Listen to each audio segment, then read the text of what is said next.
ಬೆಂಗಳೂರಿನಲ್ಲಿ ರಾಷ್ಟ್ರಧ್ವಜಕ್ಕೆ ಅವಮಾನ ಮಾಡಿದಂತಹ ಪ್ರಕರಣ ಸಂಬಂಧ ಪವರ್ ಟಿವಿಯ ವರದಿ ಬಳಿಕ ವಿವಾದಕ್ಕೀಡಾಗಿದ್ದಂತಹ ಧ್ವಜ ಮಾಯ ಆಗಿದೆ. ಧ್ವಜ ಇಳಿಸುವವರೆಗೂ ಪವರ್ ಟಿವಿ ಹೋರಾಟವನ್ನ ನಿಲ್ಲಿಸೋದಿಲ್ಲ ಅಂತ ಹೇಳಿತ್ತು. ಪವರ್ ಟಿವಿಯಲ್ಲಿ ಮೊಟ್ಟ ಮೊದಲ ವರದಿ ಪ್ರಸಾರ ಆದ ಬಳಿಕ ವಿವಾದಕ್ಕೀಡಾದಂತಹ ಧ್ವಜ ಮಾಯ ಆಗಿದೆ. ಕೊನೆಗೂ ಕೂಡ ಮುಸ್ಲಿಮರು ಆ ರಾಷ್ಟ್ರಧ್ವಜವನ್ನ ಇಳಿಸಿದ್ದಾರೆ. ನಂದಿನಿ ಲೇಔಟ್ನ ಕೂಲಿನಗರ ಬ್ರಿಡ್ಜ್ ಹತ್ರ ಈ ಧ್ವಜವನ್ನ ಹಾರಾಡಿಸಲಾಗ್ತಾ ಇತ್ತು. ತಿರಂಗಾ ಧ್ವಜದಲ್ಲಿ ಅಶೋಕ ಚಕ್ರದ ಜಾಗದಲ್ಲಿ ಉರ್ದು ಲಿಪಿ ಇತ್ತು. ವಿವಾದಿತ ಧ್ವಜದ ಬಗ್ಗೆ ಮೊದಲು ಪವರ್ ಟಿವಿ ವರದಿಯನ್ನ ಪ್ರಸಾರ ಮಾಡಿತ್ತು. ಪವರ್ ಟಿವಿಯಲ್ಲಿ ವರದಿ ಪ್ರಸಾರ ಆಗ್ತಿದ್ದಂತೆ ಅಲ್ಲಿ ಧ್ವಜ ಮಾಯ ಆಗಿದೆ. ನೋಡಿ, ಧ್ವಜ ಇಳಿಸ್ತಾ ಇರುವಂತಹ ದೃಶ್ಯಗಳನ್ನ ಗಮನಿಸ್ತಾ ಇದ್ದೀರಿ.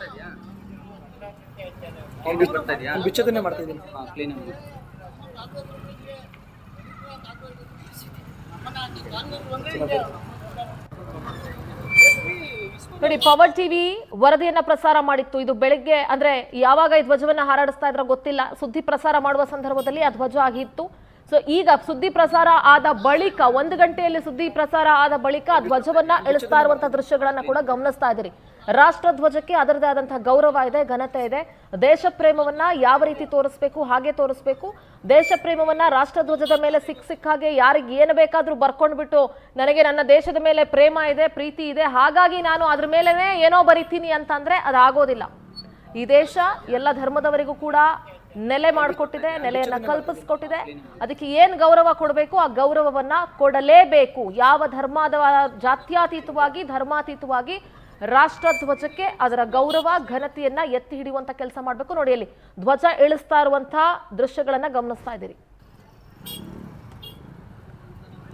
ನಮ್ಮ ಪ್ರತಿನಿಧಿ ವರ್ಷಿತಾ ನೇರ ಸಂಪರ್ಕದಲ್ಲಿ ಜಾಯ್ನ್ ಆಗ್ತಾ ಇದ್ದಾರೆ. ವರ್ಷಿತಾ, ಪವರ್ ಟಿವಿ ಪ್ರಸಾರ ಮಾಡಿತ್ತು ವರದಿಯನ್ನ, ರಾಷ್ಟ್ರಧ್ವಜಕ್ಕೆ ಅವಮಾನ ಮಾಡಿದ್ದಾರೆ ಅಂತ ಹೇಳಿ. ವರದಿ ಪ್ರಸಾರ ಆದ ನಂತರ ಈಗ ರಾಷ್ಟ್ರಧ್ವಜವನ್ನ ಇಳಿಸಿದ್ದಾರೆ, ತೆರವುಗೊಳಿಸಿದ್ದಾರೆ. ಅದರ ಬಗ್ಗೆ ಅಪ್ಡೇಟ್ಸ್ ಏನಿದೆ ವರ್ಷಿತಾ? ಎಸ್ ಸಿಂಧೂರ, ಇವತ್ತು ಏನು ರಾಷ್ಟ್ರಧ್ವಜಕ್ಕೆ ಅವಮಾನ ಮಾಡಲಾಗಿದೆ ಅದು ಕೂಡ ನಂದಿನಿ ಲೇಔಟ್ನ ಕೂಲಿ ನಗರದಲ್ಲಿ ಈ ಒಂದು ಬಾವುಟ ರಾಜಾರೋಷವಾಗಿ ಹಾರಾಟವನ್ನ ನಡೆಸ್ತಾ ಇತ್ತು. ಅಂದ್ರೆ ಸಾಮಾನ್ಯವಾಗಿ ಅಶೋಕ ಚಕ್ರವೇ ಇಲ್ಲ, ಆ ಒಂದು ಅಶೋಕ ಚಕ್ರದ ಬದಲಿಗೆ ಉರ್ದು ಲಿಪಿಯಲ್ಲಿ ಒಂದು ಮುಸ್ಲಿಂ ಬಾಂಧವರು ಬರ್ಕೊಂಡಿದ್ದು, ಯಾಕಂದ್ರೆ ಸಾಕಷ್ಟು ಚರ್ಚೆ ಕೂಡ ಆಗ್ತಾ ಇತ್ತು. ಈಗ ನಾರ್ಮಲ್ ಆಗಿ ನೋಡೋದಾದ್ರೆ ಒಂದು ನಮ್ಮ ಧ್ವಜ ಅಂತ ಬಂದಾಗ ಅದಕ್ಕೆ ಅದರದ್ದೇ ಆದಂತಹ ಘನತೆ, ಗೌರವ ಎಲ್ಲವೂ ಇದೆ. ಯಾಕಂದ್ರೆ ನಾವು ಸ್ವತಂತ್ರ ದಿನಾಚರಣೆ ಆಗಿರ್ಬೋದು ಅಥವಾ ಬೇರೆ ಬೇರೆ ದಿನಾಚರಣೆಗಳಲ್ಲಿ ನಾವು ಹಾರಾಟ ಮಾಡಿದಾಗ್ಲೂ ಕೂಡ ಅದನ್ನ ಫೋಲ್ಡಿಂಗ್ ಮಾಡೋದಾಗಿರ್ಬೋದು, ಅದನ್ನ ಇಷ್ಟೇ ಗಂಟೆ ಅವಧಿಗೆ ಇಳಿಸೋದಾಗಿರ್ಬೋದು, ಎಲ್ಲವೂ ಕೂಡ ಮಾಡ್ಬೇಕಾಗತ್ತೆ. ಇವತ್ತು ನಮ್ಮ ಪವರ್ ಟಿವಿಯಲ್ಲಿ ಈ ಒಂದು ಸುದ್ದಿ ಪ್ರಸಾರ ಆಗ್ತಾ ಇದ್ದ ಹಾಗೇನೆ ಆ ಒಂದು ಧ್ವಜವನ್ನ ತೆರವನ್ನಗೊಳಿಸಿರುವಂತದ್ದು. ಜೊತೆಗೆ ಈಗಾಗಲೇ ಹಿಂದೂ ಪರ ಸಂಘಟನೆಗಳಾಗಿರ್ಬೋದು, ಏನು ಹಿಂದುತ್ವವನ್ನು ಅನುಸರಿಸೋರಾಗಿರ್ಬೋದು, ಎಲ್ಲರೂ ಕೂಡ ಇದ್ರ ಬಗ್ಗೆ ಆಕ್ರೋಶವನ್ನ ಕೂಡ ವ್ಯಕ್ತಪಡಿಸ್ತಾ ಇರುವಂತದ್ದು.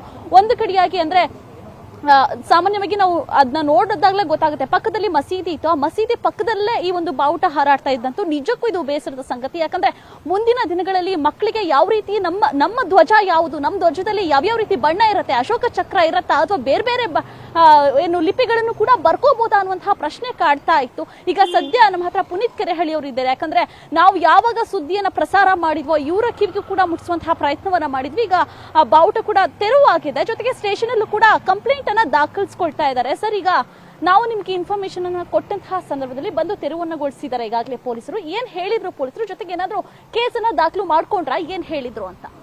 ನಾನು ಮೊದಲಿಗೆ ಪವರ್ ಟಿವಿ ಅವರಿಗೆ ನಾನು ತುಂಬು ಹೃದಯದ ಧನ್ಯವಾದಗಳನ್ನು ತಿಳಿಸ್ತೇನೆ. ಮಾಹಿತಿಯನ್ನು ರವಾನಿಸಿದ್ದು ಮತ್ತು ಈ ರೀತಿ ಒಂದು ಆಗ್ತಾ ಇದೆ ಅಂತ ರಾಷ್ಟ್ರ ಪ್ರೇಮವನ್ನು ಮತ್ತು ರಾಷ್ಟ್ರಧ್ವಜದ ಮೇಲಿನ ವಿಚಾರವನ್ನು ಪವರ್ ಟಿವಿ ತುಂಬ ಚೆನ್ನಾಗಿ ಅದನ್ನು ನಿರ್ವಹಿಸ್ತು. ನಾನು ಮೊದಲಿಗಾಗಿ ಅವರಿಗೆ ಅಭಿನಂದನೆಯನ್ನು ಸಲ್ಲಿಸ್ತೇನೆ. ನನಗೆ ಮಾಹಿತಿ ಬಂದ ತಕ್ಷಣ ನಾನು ಸ್ಥಳಕ್ಕೆ ಹೋಗಿ 112 ಫೋನ್ ಮಾಡಿ ಇಮಿಡಿಯೇಟ್ ಸ್ಪಾಟಿಗೆ ಕರೆಸಿ ಧ್ವಜ ಇಳಿಲೇಬೇಕು, ಅದು ಅಪಮಾನ ಆಗಿರ್ತಕ್ಕಂಥದ್ದು ರಾಷ್ಟ್ರಧ್ವಜಕ್ಕೆ. ಕೂಡಲೇ ಅದನ್ನು ತಿರ್ಚಿದ್ದಾರೆ, ರಾಷ್ಟ್ರಧ್ವಜವನ್ನು ತಿರ್ಚಿದ್ದಾರೆ. ಅಂದರೆ ಅಶೋಕ ಎಲ್ಲಿ ನಮಗೆ ಆ ಸಿಂಬಲ್ ಬರಬೇಕು, ಅಶೋಕ ಚಕ್ರ, ಆ ಸಿಂಬಲ್ ಜಾಗದಲ್ಲಿ ತಲ್ವಾರ್ನ ಇಟ್ಟು ಅಲ್ಲಾನ, ಇಸ್ಲಾಂನ ಸಂದೇಶಗಳನ್ನು ಹಾಕಿದ್ದಾರೆ. ಅಂದರೆ ಇಡೀ ಭಾರತಕ್ಕೆ ಇಸ್ಲಾಂ ಸಂದೇಶವನ್ನು ಕೊಡ್ತಿದ್ದಾರೆ ಅಂತ, ಇಡೀ ಭಾರತ ಇಸ್ಲಾಂಗೆ ಬರಬೇಕು ನೀವು ಅಂತ. ಯಾವ ತಲ್ವಾರ್ನ ಇಟ್ಟು ಖಿಲ್ಜಿಯಿಂದ ಔರಂಗಜೇಬನವ್ರಿಗೂ, ಔರಂಗಜೇಬನಿಂದ ನಿಜಾಮರವ್ರಿಗೂ ಬಂದರೂ ಅದೇ ತಲ್ವಾರ್ನ ಇವತ್ತು ಭಾರತದ ಧ್ವಜದ ಮೇಲೆ ಇಟ್ಟರೂ ಕೂಡ, ತ್ರಿವರ್ಣ ಧ್ವಜದ ಮೇಲೆ ಇಟ್ಟರೂ ಕೂಡ ಇವತ್ತಿಗೂ ನಮ್ಮ ಕಾನೂನ ಪಂಡಿತರು ಅಂತ ಏನು ಕರಿತೀವಿ, ಇಲ್ಲೆಲ್ಲ ಕೆಲವರು ಬಂದು ಕೂತ್ಕೊಂಡು ಪೊಲೀಸ್ನವರಿಂದ ಎಲ್ಲರೂ ಕೂಡ ರಾಷ್ಟ್ರಧ್ವಜ ಅಶೋಕ ಚಕ್ರ ಇದ್ರೆ ಮಾತ್ರ ರಾಷ್ಟ್ರಧ್ವಜ ಅನ್ನಿಸ್ಕೊಳ್ಳುತ್ತೆ ಅನ್ನೋದಾದ್ರೆ ನಾವು ಅದನ್ನೇ ಹೇಳ್ತಿರೋದ್ರಿ. ಅಶೋಕ ಚಕ್ರವನ್ನು ತಿರ್ಚಿ ಅವರು ಇಸ್ಲಾಮಿಕ್ ಅನ್ನ ಮಾಡ್ಕೊಂಡಿದ್ದಾರೆ ಅಂತ. ನಾಳೆ ಇಡೀ ಭಾರತದಲ್ಲಿ ಏನಾದರೂ ಅದೇ ಧ್ವಜವನ್ನು ಆರಿಸಿದ್ರೆ ಅದ್ರಲ್ಲಿ ರಾಷ್ಟ್ರಧ್ವಜದಲ್ಲಿ ಅಶೋಕ ಚಕ್ರ ಇಲ್ಲ, ಹಂಗಾಗಿ ಅದು ಆರಿಸಿದ ತಪ್ಪಿಲ್ಲ ಅಂತೀರೇನು? ಸರ್, ಹಂಗಾದ್ರೆ ಆದ್ರೆ ಈಗ ನಾರ್ಮಲ್ ಆಗಿ ಇವ್ರು ಪೊಲೀಸರು ಹೇಳೋ ಪ್ರಕಾರ ಅದು ನಮ್ಮ ರಾಷ್ಟ್ರ ಧ್ವಜ ಅಲ್ಲ, ಅಲ್ಲಿ ಏನ್ ಬೇಕಾದ್ರೂ ಬರ್ಕೋಬಹುದು ಅಂತ. ಅಂದ್ರೆ ಈಗ ನಾವು ಸ್ಕೂಲ್ ಮಕ್ಳಿಗೂ ಅದನ್ನೇ ಹೇಳ್ಕೊಳ್ಬಹುದು. ಅಂದ್ರೆ ನಿಮ್ದು ಈ ರಾಷ್ಟ್ರ ಧ್ವಜ ಅಲ್ಲ, ನೀವೇನ್ ಬೇಕಾದ್ರೂ ಮನೆ ಫೋಟೋನು ಹಾಕೊಳ್ಳಿ, ದೇವ್ರ ಫೋಟೋನು ಹಾಕೊಳ್ಳಿ, ಏನ್ ಬೇಕಾದ್ರೂ ಹಾಕೊಳ್ಳಿ ಅಂತ ಏನಾದ್ರೂ ಪೊಲೀಸರು ಹೇಳ್ತಿದಾರ, ಆ ರೀತಿ ಸಂದೇಶವನ್ನ ಕೊಡ್ತಾ ಇದಾರಾ ಅನ್ನುವಂಥದ್ದು ಸರ್? ನನಗೂ ಅದೇ ಅನುಮಾನ ಕಾಡ್ತಾ ಇದೆ. ನಾನು ಒಟ್ಟಾರೆ ಹೇಳೋದೇನಂತ ಅಂದ್ರೆ, ಇದಕ್ಕೆ ಅನುಮತಿ ಇತ್ತಾ, ಆ ಧ್ವಜ ರಿಜಿಸ್ಟರ್ಡ್ ಆಗಿದೆಯಾ, ಅದಕ್ಕೆ ನೋಂದಾವಣಿ ಮಾಡಿಸ್ಕೊಂಡಿದ್ದಾರಾ? ಇಡೀ ರಾಷ್ಟ್ರಧ್ವಜವನ್ನು ಈ ರೀತಿ ಅದರಲ್ಲಿ ಇರ್ತಕ್ಕಂಥದ್ದು ಮೇನ್ ಕಾನ್ಸೆಪ್ಟ್ ನಾವು ಸಣ್ಣದ್ರಿಂದ ನಮಗೆ ಕಳಿಸಿದ್ದಾರೆ. ಕೇಸರಿ ಬಿಳಿ ಹಸಿರು ಮೂರು ನಮಗೆ ಆ ಧ್ವಜಗಳಲ್ಲಿ ಇರುತ್ತೆ, ಆ ಬಣ್ಣ ನಮ್ಮದು ಅಂತ ಹೇಳಿ. ಇಡೀ ಯಾರು ಸಣ್ಣ ಮಕ್ಳನ್ನ ಕರೆದು ಕೇಳಿ, ಕೇಸರಿ ಬಿಳಿ ಹಸಿರು ಯಾವ ಧ್ವಜ ಅಂತಾರಂದ್ರೆ ರಾಷ್ಟ್ರಧ್ವಜ ಅಂತ ಕೇಳ್ತಾರೆ. ರಾಷ್ಟ್ರಧ್ವಜದ ಬಣ್ಣ ಯಾವುದು ಅಂತ ಕೇಳಿದ್ರೆ ಕೇಸರಿ ಬಿಳಿ ಹಸಿರು ಅಂತ ಹೇಳ್ತಾರೆ. ಈ ಮೂರು ಧ್ವಜಗಳು ನಾವು ನಮಗೆ ಹಿಂದೆ ಆ ಧ್ವಜ ಕಮಿಟಿ ಯಾವ ಬಣ್ಣ ಕೊಟ್ಟಿತ್ತು, ಯಾವ ಧ್ವಜ ಕೊಟ್ಟಿತ್ತು, ಆ ಧ್ವಜವನ್ನು ಇವರು ಒಪ್ಪಲಿಲ್ಲ. ತ್ರಿವರ್ಣ ಧ್ವಜ ಇವರೇ ತಂದಿದ್ದು, ಕಾಂಗ್ರೆಸ್ನವರೇ ತ್ರಿವರ್ಣ ಧ್ವಜ ತಂದು ಇವತ್ತು ಆ ತ್ರಿವರ್ಣ ಧ್ವಜವನ್ನೇ ಈ ರೀತಿ ವಿರೂಪಗೊಳಿಸ್ತಾರೆ ಅನ್ನೋದಾದ್ರೆ ನಾನ್ ಕೇಳ್ತಾ ಇರೋದು ಅದನ್ನ ಕಟ್ ಮಾಡಿದ್ದಾರೆ, ಅಶೋಕ ಚಕ್ರವನ್ನು ತೆಗೆದಿದ್ದಾರೆ. ಇದು ವಿರೂಪ. ಥ್ಯಾಂಕ್ ಯು ವರ್ಷಿತಾ ನಿಮ್ಮೆಲ್ಲ ಮಾಹಿತಿಗಾಗಿ.